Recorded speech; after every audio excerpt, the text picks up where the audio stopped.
Hello, fellow magical wanderers. We are back this morning looking to read into Chapter 2 of The 7 Spiritual Laws of Success by Deepak Chopra. Again, this book has brought absolutely profound awareness of change into my life and has just allowed me to bring so much betterment and in a lot of different directions that I truly desire for my life and for my relationships. So without further ado, I'm going to share with you Chapter 2. And before we get started, feel free to get yourself comfortable, lay down on your bed, put it on before you're going to sleep, or even put it on as a meditative practice while you're doing something else, and your subconscious will allow it to seep in, and you will find ways to integrate it for yourself personally that feel good to you. So, with that out of the way, Chapter 2, The Law of Giving. The universe operates through dynamic exchange. Giving and receiving are different aspects of the flow of energy in the universe. And in our willingness to give that which we seek, we keep the abundance of the universe circulating in our lives.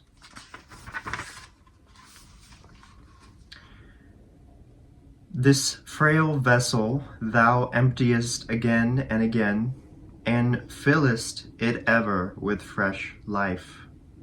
This little flute, a reed thou hast carried over hills and dales, and hast breathed through it melodies eternally new.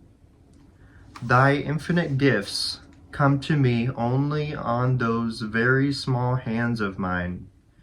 Ages pass, and still thou pourest, and still there is room to fill. Rabindranath Tagore, Gitanjali. And as the train goes by, which is very loud, I'm just going to take a sip of my matcha. This is amazing. Love starting my day with that matcha. The second spiritual law of success is the law of giving. This law could also be called the law of giving and receiving, because the universe operates through dynamic exchange. Nothing is static. Your body is in dynamic and constant exchange with the body of the universe. Your mind is dynamically interacting with the mind of the cosmos. Your energy is an expression of cosmic energy.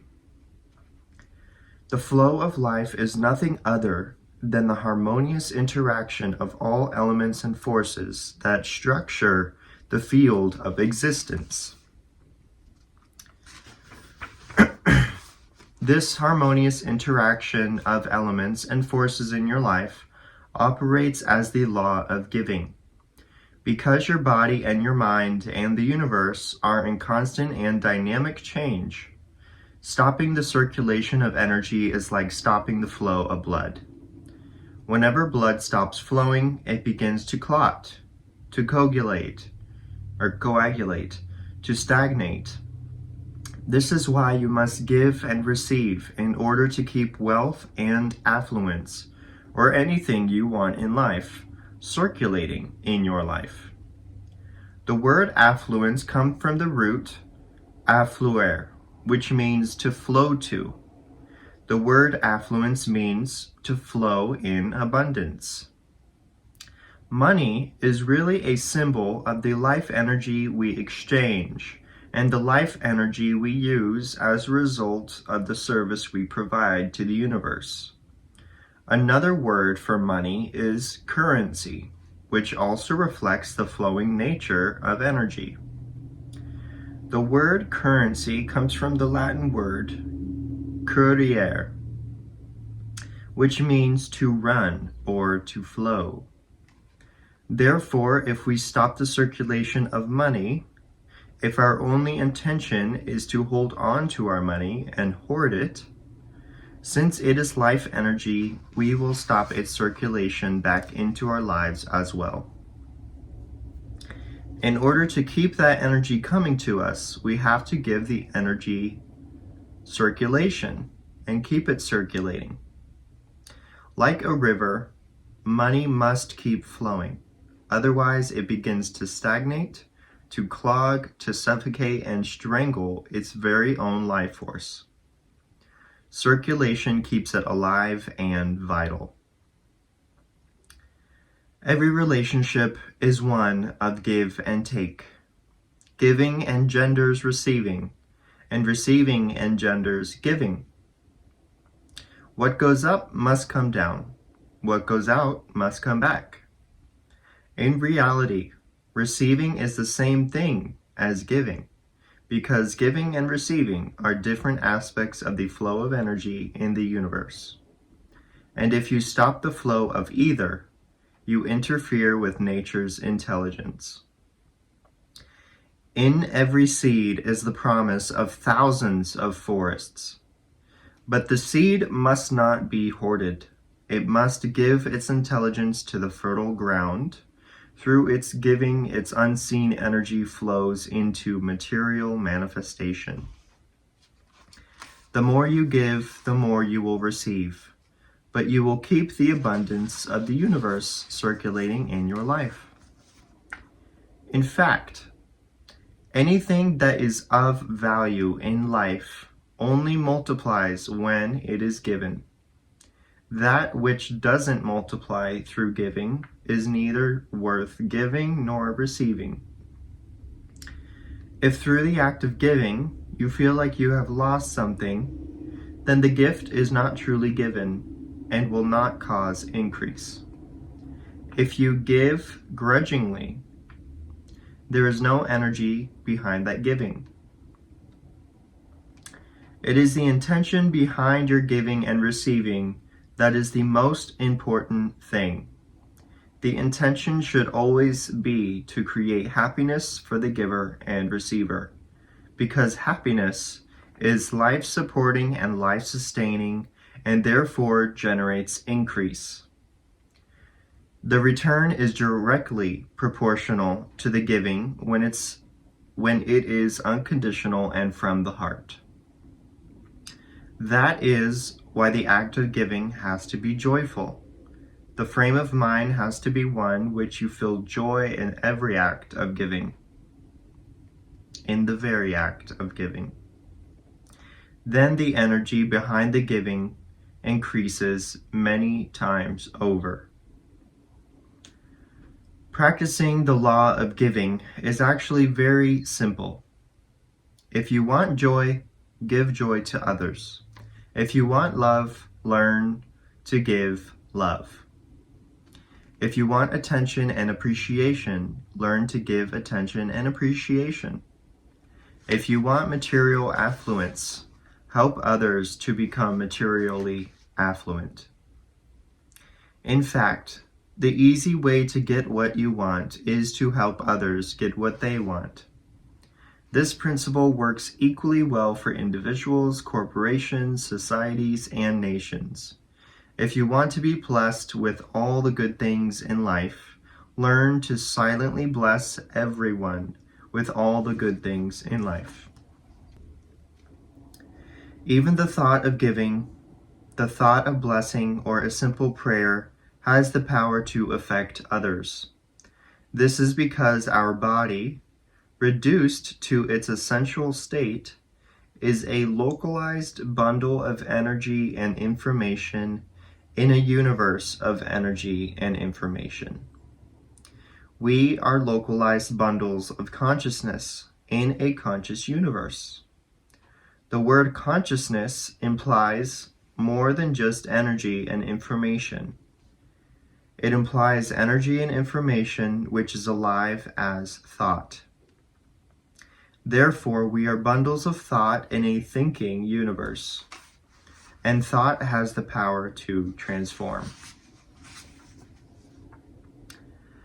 Life is the eternal dance of consciousness that expresses itself as the dynamic change of impulses of intelligence between microcosm and macrocosm, between the human body and the universal body, between the human mind and the cosmic mind.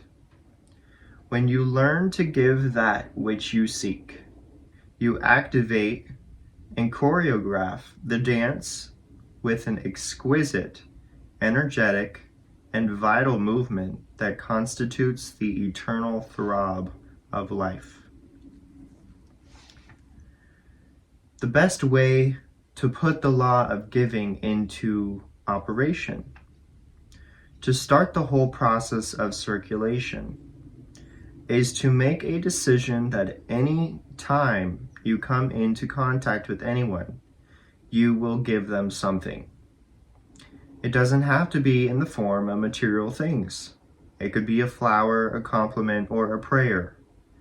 In fact, the most powerful forms of giving are non-material. The gifts of caring, attention, affection, appreciation, and love are some of the most precious gifts you can give, and they don't cost you anything. When you meet someone, you can silently send them a blessing, wishing them happiness, joy, and laughter. This kind of silent giving is very powerful. One of the things I was taught as a child, and which I taught my children also, is never to go to anyone's house without bringing something. Never visit anyone without bringing them a gift. You may say, how can I gift to others when at the moment I don't have enough myself?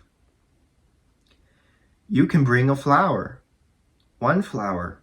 You can bring a note or a card which says something about your feelings for the person you're visiting. You can bring a compliment. You can bring a prayer. Make a decision to give wherever you go, to whomever you see. As long as you're giving, you will be receiving. The more you give, the more confidence you will gain in the miraculous effects of this law. And as you receive more, your ability to give more will also increase. Our true nature is one of affluence and abundance.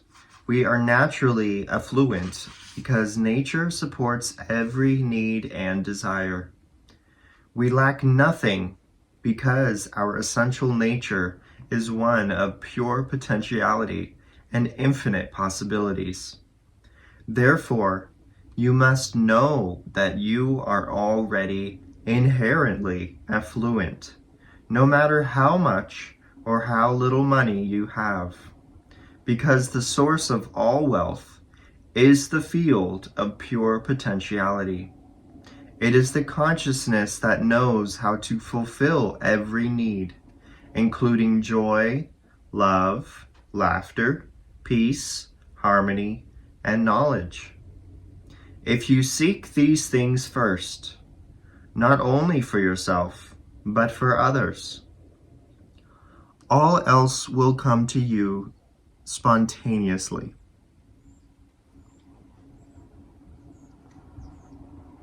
Now we go on to the integrative portion of this chapter, well, of every chapter.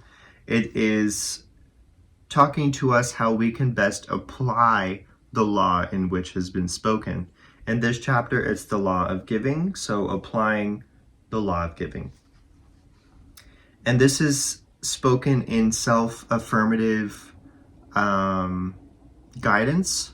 So feel free to repeat after me in your mind if you are able to, or take notes if something catches your awareness. Feel free. I will put the law of giving into effect by making a commitment to take the following steps. 1. Wherever I go and whoever I encounter, I will bring them a gift. The gift may be a compliment, a flower, or a prayer. Today, I will give something to everyone I come into contact with, and so I will begin the process of circulating joy, wealth, and affluence in my life and in the lives of others. 2. Today, I will gratefully receive all the gifts that life has to offer me. I will receive the gifts of nature, sunlight, and the sound of birds singing, or spring flowers, or the first snow of winter. I will also be open to receiving from others, whether it be in the form of a material gift, money, a compliment, or a prayer. And 3. I will make a commitment to keep wealth circulating in my life by giving and receiving life's most precious gifts, the gifts of caring, affection, appreciation, and love.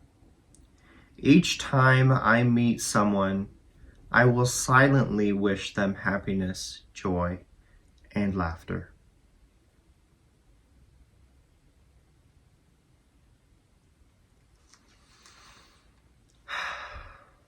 And that was Chapter 2, The Law of Giving, in the 7 Spiritual Laws of Success. And I'm going to briefly touch upon how I have incorporated this beautiful law into my life, especially when I first started reading it. I truly began to bring a gift unto all and everyone that I came into contact with. And immediately, time and space it kind of collapses on these laws. Like you'll see for yourself when you begin to integrate and actually actively practice these laws. But things began to immediately affluently manifest into my life as I began to integrate these practices. And when I began to bring a gift unto everyone who I came into contact with, whether it was a material gift or a compliment or a silent thought or a prayer or a wish that brings them happiness, love, joy, connection, life, whatever, I realized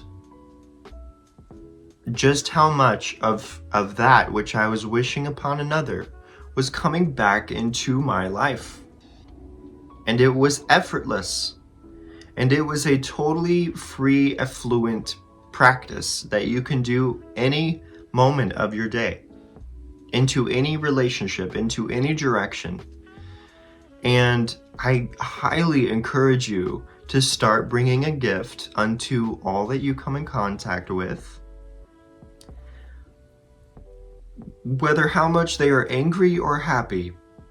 You know, a silent gift, like it said, is the most powerful form of giving, because it is tapping into the field of pure potentiality, which in the first chapter we talk all about, and that is the field of infinite oneness creation. So you can essentially allow your gift that you're giving them to be transmuted in whatever way is working for them, and just send it to them with love, with joy, and you will find that it is coming back to you in a wholesome way and bringing you fulfillment. So yeah, it's very I can't suggest enough trying this practice out for yourself, because you will never feel a state of emptiness again if that is what you are feeling presently. Know that feelings are fleeting and temporary, and this too shall pass. So beginning to incorporate things of this nature in self-development or self-help or guidance in whatever way that feels good to you will undoubtedly bring good to you. So that is chapter 2, The Law of Giving, in the seven spiritual laws of success by Deepak Chopra. I speak that you very much so enjoyed and resonated in your own way. You took what resonated and you left the rest for the others to gather for themselves. I thank you so much for tuning in. I speak you have a wonderful, blessed day. And let me just send you a silent prayer.